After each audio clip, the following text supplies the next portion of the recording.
Значи употребявам тази дума, не да не употребявам.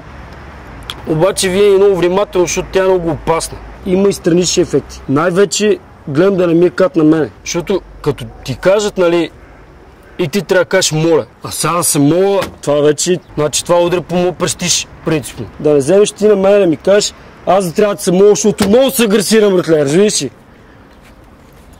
Извинявай, принципно не съм такъв натюрел. Аз всичко съм постигнал благодарение на тази дума. Кола, положение. Например, в моите среди, имам предвид моето обкръжение, кръг от приятели, като му изцепиш на някой, какъв и да е гангстер в лицето направо, винаги олеква 60-63 кг някъде.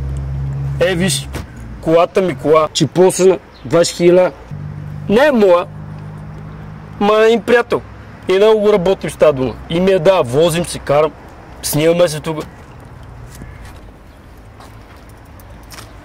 Абе, чекам и верчета да дойдат с яхтата от Сан Марино, тук до Слатина. И тех ще ги отстрелям с думичката. Аз съм го измислил това. Но на мен да ми я казват тази дума. Благодаря, не ми е удобно. Ай сега кажи, батко, едно. И не ме разбери погрешно. Това са ми и децата, Благойчо и Дария. Даже Дария се пише уси, ама нема место. Че имам бизнес.